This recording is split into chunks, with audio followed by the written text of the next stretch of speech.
Hello बच्चों, let's read the question. The question says for which element the valence electron will be present in the highest energy orbital. तो हमें बताना है बच्चों कि इस एलिमेंट में से किस एलिमेंट के अंदर जो वैलेंस इलेक्ट्रॉन होगा और उसका जो ऑर्बिटल होगा उसका एनर्जी हाईएस्ट होगा. सो फर्स्ट ऑफ ऑल बात करते हैं यहाँ पे हम लोग की कॉन्सेप्ट. तो बेसिकली क्वेश्चन आया है इलेक्ट्रॉनिक कॉन्फ़िगरेशन से. Electronic configuration.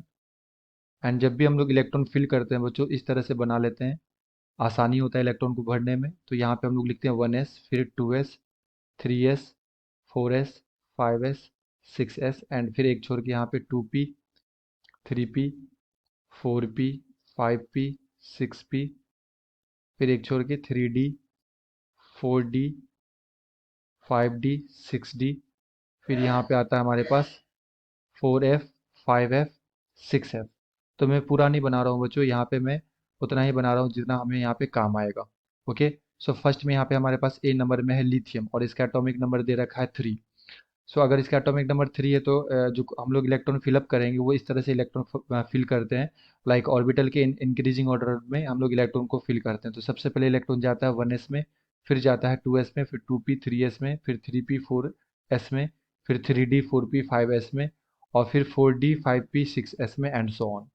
सो इसका एटॉमिक नंबर 3 है तो इलेक्ट्रॉन जो फिलअप होगा ये होगा बच्चों 1s2 और फिर जाएगा इलेक्ट्रॉन 2s1 के अंदर. तो अगर मैं बी में देखूँ यहाँ पे हमारे पास सल्फर है एटॉमिक नंबर 16. तो कॉन्फ़िगरेशन होगा इसका 1s2, 2s2, फिर इलेक्ट्रॉन जाएगा 2p6 में, फिर 3s2. तो ये हमारे पास हो गया कितना 10 और 2 12. 3s के बाद जाएगा बच्चों 3p में यानी कि 3p4 आ जाएगा हमारे पास. एंड सी में हमारे पास कैल्शियम है Ca एटॉमिक नंबर 20. तो कॉन्फ़िगरेशन आएगा इसका 1s2, 2s2, 2p6, 3s2, 3p6. तो ये हमारे पास कितना आ गया 10 और 12 16, 16 और ये आ जाएगा हमारे पास 18. 3p के बाद जाएगा बच्चों ये 4s2 में. ओके. तो ये हो गया हमारे पास 10 और ये हो गया हमारे पास 10. तो 20 आ गया. और डी में अगर मैं देखूँ तो डी में हमें दे रखा है स्कैंडियम एटॉमिक नंबर 21. तो यहाँ तक तो कॉन्फ़िगरेशन सेम आएगा 4s2 तक क्योंकि ये एटॉमिक नंबर 20 तक का है. तो ये सिमिलर आएगा यहाँ तक हमारे पास. एंड 4s के बाद जाएगा 4s के बाद जाएगा बच्चों यहाँ पे 3d में. तो 3d ये कितना आ जाएगा हमारे पास 1 आ जाएगा. ठीक है. और यहाँ तक का कॉन्फ़िगरेशन क्या हो जाएगा सेम आ जाएगा.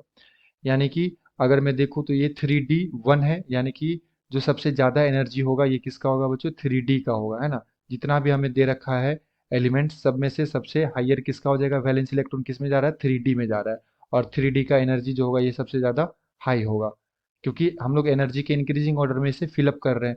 तो 4s के बाद किस में जा रहा है 4s के बाद जा रहा है ये 3d के अंदर. तो 3d का एनर्जी क्या होगा सबसे ज़्यादा होगा. So the appropriate answer is option number D.